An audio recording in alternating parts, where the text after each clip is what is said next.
Здравствуйте. Давайте начнем с заявления господина Венса о том, что вот как значит, несколько недель, последние недели, он говорит, Россия отказывается от переговоров двусторонних, трехсторонних, вообще от контактов. Вы допускаете подобное? И если да, то почему? Ну, во-первых, это достаточно тревожный сигнал, потому что Венс всегда выступал на стороне мира, все время был против Зеленского, против продолжения войны, и заявлял, и действовал в этом направлении достаточно активно. В общем-то, можно считать, что он был на нашей стороне вплоть до последнего времени. И вот это его заявление, это достаточно такое тревожное заявление.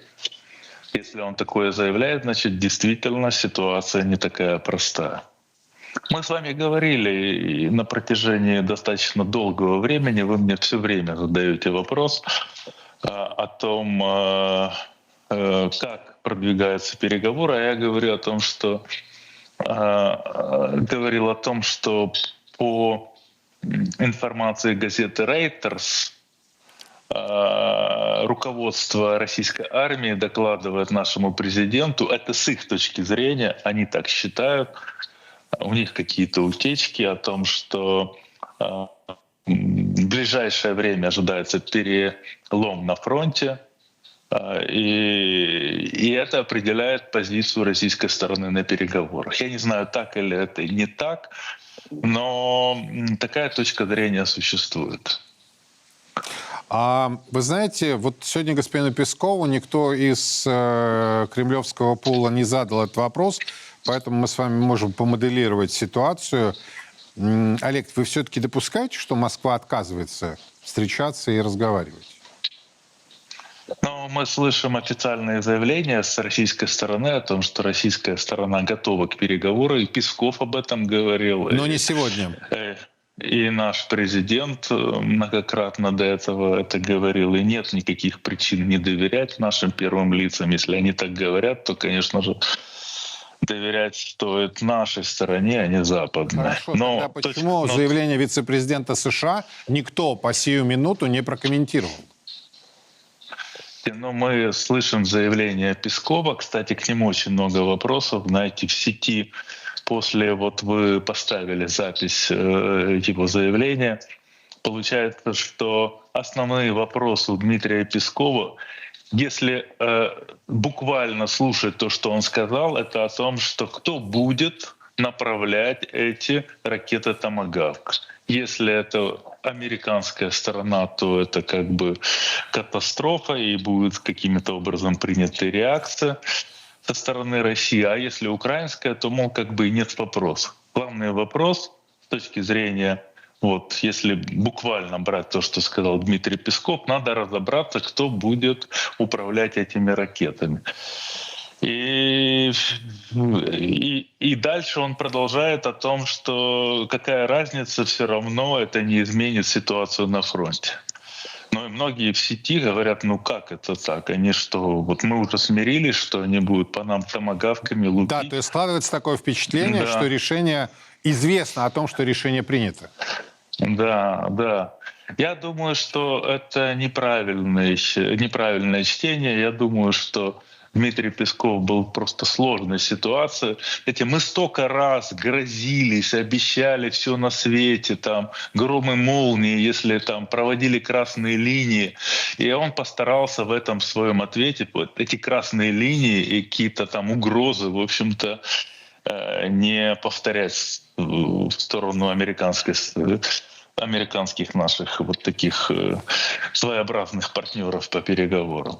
И постарался как бы эту всю ситуацию сгладить, но получилось вот то, что мы услышали, о том, что мы, в общем-то, готовы к тому, что по нам будут лупить томагавками. Главное, чтобы это лупили украинцы, а не американцы, да. Но вы знаете, у меня к Дмитрию Пескову меньше всего вопросов, потому что это человек, который хотя бы в ежедневном режиме отвечает, ну, не на все вопросы, которые ему задают, да, иначе все наши с вами общения, Олег, основывались бы на публикациях Bloomberg, Reuters, Wall Street Journal и так далее. Заявление главы МИД Украины господина Сибига, который анонсировал новые дальнобойные удары. Если комплементарность и эмоции убрать, то, собственно, это такое недвусмысленное заявление вслед за господином Зеленским, да, и приводится в качестве примера, это я уже цитирую BBC, сегодня Украина, по их версии, заявила о поражении завода в Брянской области ракетой «Нептун». Олег, что вам известно? Я вторую половину дня был на совещаниях. При этом я хочу сказать, что маловероятно, очень маловероятно о том, что Трамп передаст ракеты «Томагавк» Украине. Не просто надо передать ракеты «Томагавк», надо передать еще наземные установки. Наземные установки средней дальности. По ударами ракет средней дальности это вообще входит в противоречие со всеми договоренностями, которые есть. И это маловероятно. Вы знаете, что долгое время ракеты «Томагавк» использовались только били из кораблей. Они есть наземное исполнение, точно так же, как у нас есть «Орешник», но это такое новое оружие, которое Соединенные Штаты никому не дают. Хочу обратить внимание о том, что они ударили по Белгороду «Хаймарсом». Да, это американская ракета. Но ударами «Фламинго» у них ударов ни одного нет. Руководитель компании дал интервью о том, что производит 50 ракет «Фламинго». Вы послушайте, наш «Искандер» 400 килограмм боевой части. У «Фламинго» тонна. И бьет до 3 километров. Это больше, чем «Томагавк». Если они производят 50 ракет, сказали, через месяц будут производить 200 ракет в месяц. Интервью было больше месяца тому назад. То есть на складах уже должно быть гигантское количество этих «Фламинго». Сотни. И не надо Трампа просить о том, чтобы они дали разрешение или дали ракеты. У них есть и пусковые установки, по их словам, есть и ракеты, и они могут наносить удары чудовищной силы ракетами, и до сих пор ни одной ракеты не выпущено. Господин Ермак, насколько я понимаю, правая рука, я не знаю, всей иерархии украинской, но очень близкий человек господину Зеленскому, заявил, что смена позиции произошла после встречи с британским монархом. Я не хочу в конспирологию уходить, я ее терпеть, сразу вам могу сказать, терпеть не могу. Однако, действительно, после визита в Соединенное Королевство президент Трамп как-то изменил свою словесную риторику. Да, потом появились публикации в западной прессе, которую мы с вами видели, что, дескать, это усиление переговорной позиции. Однако заявление господина Келлога, да, о том, что томагавки будут, не будут, но такая просьба была, и заявление Венса о том, что Россия уже несколько недель не хочет идти на переговоры, меня, честно говоря, серьезным образом озадачивают. И допускаете ли вы, что президент Трамп готов пойти на разрыв договоренности и на эскалацию, то есть обнулить ту изначальную свою позицию, которая, условно-безусловно, у него была на момент второго вхождения в Белый дом? Я имею в виду этот конфликт. У Трампа сейчас очень непростая ситуация. Мы считаем, что смотрим, как он себя ведет, как он делает заявления, вводит пошлины, тарифы, отстраняет кого-то, дает поручение возбуждать уголовные дела, вводит войска в города, и все это делает так. Я захотел, я сделал. А на самом деле у него очень непростая ситуация. И он подвинулся, он был вынужден поменять свое отношение к Израилю, к вопросу, к которому для него был как в первый срок, так и второй срок фактически священным. Он помогал Израилю при любых условиях всегда. Сейчас он сделал заявление о том, что и по поводу другого берега реки Иордан, о том, что там не должно быть поселений, и о том, что надо договариваться по поводу газа. И вот у него новый мирный план. Почему? Потому что каждый день его просто распинают в мировых, зарубежных и американских новостных агентствах. Снимают фильмы, показывают это все. Второй вопрос — это Эпштейн. Его догоняют по Эпштейну. И Эпштейном просто вот он везде, кругом. Он приехал в Англию, Эпштейн. Он вернулся в Вашингтон. Памятник ему и Эпштейну поставили перед зданием. И лишь третий вопрос — Украины. И при всем при этом у него не получается, его предала часть республиканской партии, у него не получается протянуть бюджет через Конгресс.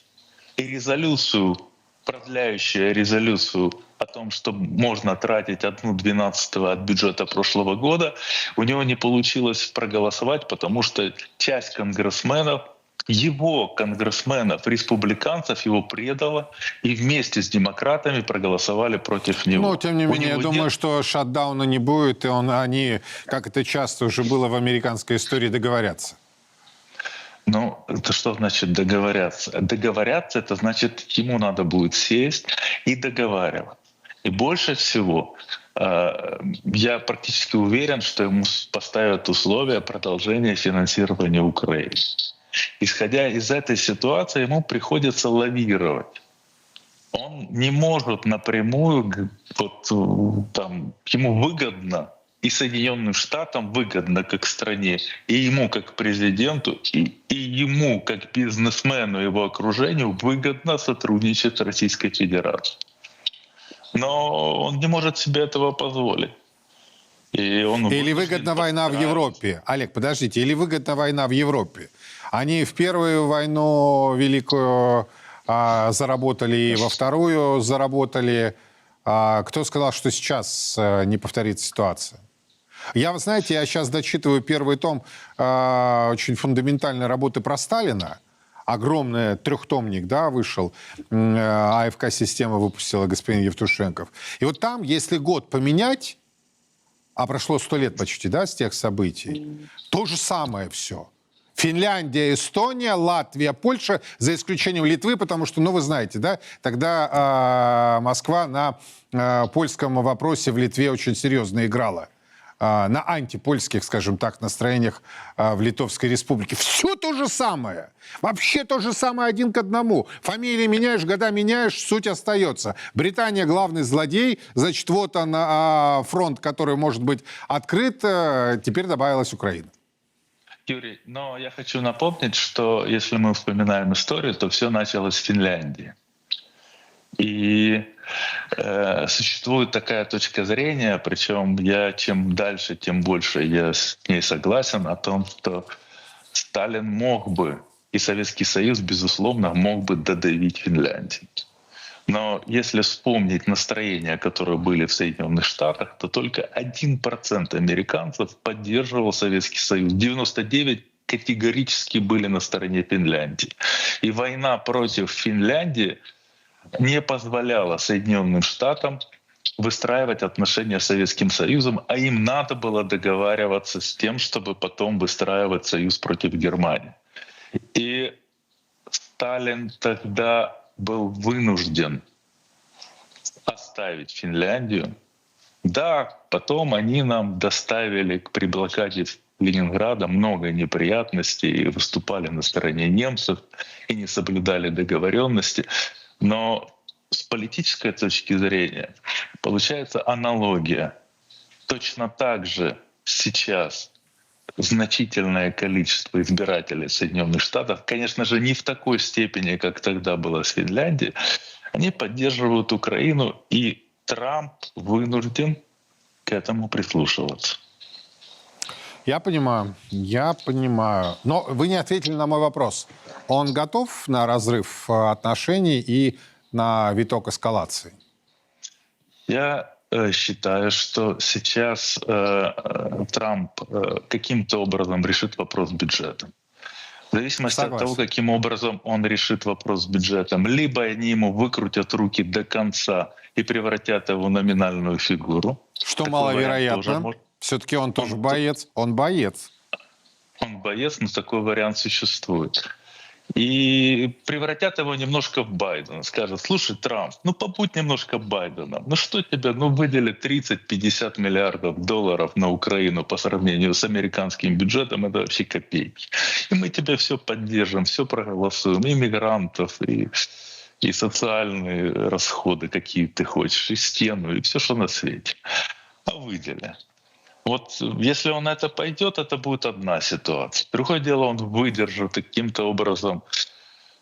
Знаете, мне кажется, что на компромисс ему все равно придется пойти в какой-то степени. И вот мы посмотрим, в какой степени это будет компромисс. Если он сохранится как самостоятельная фигура, значит, он будет дальше играть. Тем более, что мы понимаем, что у него после принятия бюджета одновременно у него начинается встреча с товарищем Си Цзиньпином на АТС в Южной Корее. И это как раз получается конец бюджетного процесса. Все сходится на 1 октября. То есть на последнее октября. 30 октября, 1 ноября. И к тому времени я уверен, что в переговорах с Китаем будут переговариваться не только про Тайвань, будут говорить и про Украину, и вообще про очень многое. И каким-то образом мы получим какие-то новые возможности. И это будет новая история. А для Трампа, вы знаете, он сегодня говорит одно, завтра говорит другое.